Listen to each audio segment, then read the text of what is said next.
ऋतुव्रत को जो बयान है उसमें कोई सत्य नहीं है। फिरहाद हाकिम तो डिसिडेंट बन गया है। ममता बनर्जी उनको मेयर बनाए थे और अभी ममता बनर्जी को खिलाफ चला गया। बोलना क्या है इसमें? ये तो बीजेपी का स्टाइल है, विरोधियों को आवाज बंद कर देना, इसलिए ये सब अनडेमोक्रेटिक शब्द वो लोग इस्तेमाल किया।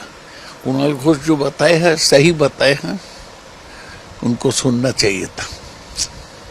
उनका कहना था कि जो रिवेल एमएलएज है या एमपीज है इनका ऊपर जैसे क्रिमिनल्स के ऊपर सख्त कार्रवाई करना चाहिए।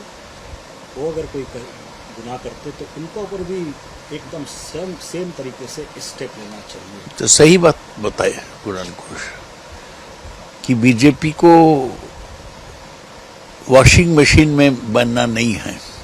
वो तो यही करते हैं, लोगों को लेते हैं, वॉशिंग मशीन को सब लोग को साफ कर देते हैं। ये सही नहीं है। पॉलिटिकल एनालिसिस कहते हैं कि जो ये एनसीपीआई बना है या जो लोग रिवेल एमपीज है ये लोग पीछे से बीजेपी को ही सपोर्ट कर रहे हैं। हाँ, तो सब लोग जानते हैं। ये तो दिल्ली में जो डिसिडेंट एमपीज है वो लोग तो बताए हैं कि वो एनडीए को समर्थन करेंगे, क्योंकि एनडीए का संख्या 362 से कम है, संविधान संशोधन पास नहीं कर पाएंगे। इसीलिए ऑपरेशन लोटस के माध्यम से उसको लिया गया। तो वो तो जीते थे एनडीए को विरोध करके, अभी एनडीए के समर्थन बन गए हैं ये so called dissident MPs of the Trinamool. इनमें से कोई अगर फिर से दीदी के घर में वापस आना चाहेंगे वो तो उस समय विचार किया जाएगा। अभी ये विचार विमर्श का समय नहीं है।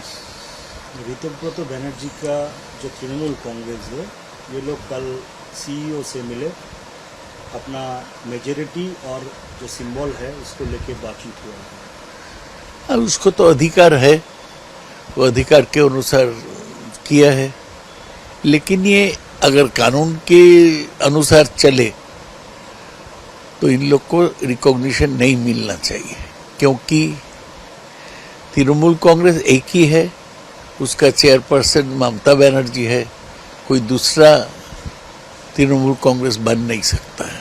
अगर एक नंबर भी एक बहुत बड़ा इशू है सर, उनके पास नंबर तो इशू है, लेकिन नंबर से ये विचार नहीं होता है। जो रिजर्वेशन ऑफ सिंबल्स ऑर्डर 68 है उसमें नंबर की बात नहीं, उसमें असल बात बोला गया कि दल का संविधान के अनुसार कौन स्वीकृति पाएगा। आप लोग भी सर पीसीआई से मिलने जाएंगे दिल्ली में या कोलकाता? हम चिट्ठी भेजे हैं, इसके पीछे चिट्ठी भेजे हैं और हमारा जो कमेटी वो पूरा इसी को दिए है, इसी विचार करेंगे। सर ममता बनर्जी के शरण नहीं आया था ये ऋतुव्रत सीपीआईएम से, और फिर यहाँ से दूसरी जगह ममता बनर्जी के खिलाफ बोल रहे कि वो गाइडर बन के रहे। गाइडर सही शब्द नहीं है, गाइड सही शब्द है। बोल रहे हैं, लेकिन अभी ममता बनर्जी चेयरमैन थी, उसको हटाया दिया गया, दूसरा किसी को बना दिया गया। ऋतुव्रत को जो बयान है उसमें कोई सत्य नहीं है। ममता बनर्जी मदन मित्र को लाए हैं चीफ व्हिप के फिरहाद हकीम की जगह। हाँ, सही काम किया है। फिरहाद हाकिम तो डिसिडेंट बन गया है।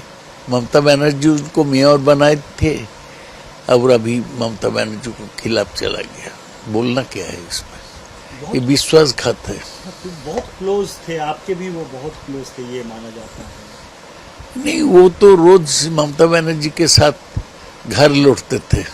ममता बनर्जी उनको एक काउंसिलर से लेके कलकत्ता का मेयर बनाई थी और मंत्री भी बनाई थी। अगर लोगों में कोई ग्रैटिट्यूड नहीं है तो हम क्या कर सकते हैं? इस तरह से आप लोग का दिन साथ रहा, उसके बाद बस अपना पोजीशन और पार्टी का हुआ? नहीं, दोनों चीज हुआ। तृणमूल से जो लोग तोड़ के गए, दो कारण किया। एक पैसा का लालच और एक ईडी सीबीआई से बचने का डर। सर, ममता जी कभी अकेले एमपी हुआ करते थे, उसके हाँ। बाद बहुत बड़ा नंबर हुआ, फिर नंबर आप लोगों का कम हुआ है। क्या लगता है कि ये तो होता ही है, पॉलिटिक्स में अप एंड डाउन होता ही है। 2004 में ममता एक ही एमपी थी। 2006 में तृणमूल कांग्रेस का केवल 29 एमएलए था, तो उससे बढ़ गया। 2011 में ममता बनर्जी हुकूमत में चली आई। सर, अभी भी जितने लोग आप लोग जो ममता दीदी के साथ अभी भी हो, एक टीम हो, लगता है आपको कि इससे कोई नहीं चुकेगा और आगे जाके? ये कौन पक्का बात कह सकता है, ये पॉलिटिक्स का बात है, देखा जाएगा। सर, डेरेक ओब्रायन जी ट्वीट करते हैं कि बीजेपी गवर्नमेंट आने के बाद बस अंडे के लेकर ही चर्चा है। जो रिबेल्स है इनके ऊपर अंडा फेंका जा रहा है और मिड डे मील से जो है अंडा हटा दिया जा रहा है। सही बताया है। मिड डे मील में लोगों को, बच्चों को अंडा मिलता था, उसमें प्रोटीन था, वो जरूरी था, उसको हटा दिया गया। ये तो जन विरोधी कदम है, ये होना नहीं चाहिए था। कहीं ना कहीं न्यूट्रिशंस की कमी, न्यूट्रिशन तो कमी हो गया। अंडा से जो प्रोटीन मिलता था वो तो अभी मिलेगा नहीं। और लोगों पर फेंकना, कल भी तृणमूल कांग्रेस के बहुत सारे लोगों पर अंडा फेंका गया। उसका प्रेसिडेंट श्रमिक भट्टाचार्य तो बोला है कि डेमोक्रेसी वो नहीं मानते हैं, नहीं होना चाहिए। बीजेपी के कुछ आदमी को अंडा फेंकना नहीं चाहिए, तब भी होता है। मतलब उसको कोई कंट्रोल नहीं है। पार्टी में सब लफंगा लोग जुट गए हैं, वही कर रहे हैं। अग्निमित्रा पाल सुबह कहते हैं कि जो लोग वेजिटेरियन हैं वो, उनको क्या प्रोटीन नहीं मिल रहा है? फिर मिलता है। अग्निमित्रा पाल कौन एक्सपर्ट होते हैं डाइट के बारे में? इस्कॉन खाना प्रोवाइड करेगा मिड डे मील। हाँ, तो ठीक है। इस्कॉन अच्छा संस्था है, वो तो दीघा में भी मंदिर में खाना देते हैं। लेकिन इस्कॉन को हम पसंद करते हैं इसलिए मतलब नहीं कि स्कूल के बच्चों को प्रोटीन नहीं दिया जाएगा। कहीं ना कहीं ये मांस और मछली के खिलाफ जा रहे, सारी जगह वेजिटेरियन करने की कोशिश। ये तो बीजेपी का एक तो पुराना लाइन है। तो हिंदुस्तान है, हिंदू के नाम में वो यही करने चाहते हैं। अग्निमित्रा पॉल कहते हैं कि श्यामा प्रसाद मुखर्जी का बहुत बड़ा योगदान है बंगाल को बनाने के लिए, और इनका जो है बायोग्राफी टेक्स्ट बुक में लाने की वो प्रपोजल। ये तो उन लोग का प्रपोजल है। श्यामा प्रसाद मुखर्जी बड़े आदमी थे, इसमें कोई शक नहीं है। बहुत बड़ा देश प्रेमिक थे, इसमें भी कोई शक नहीं है।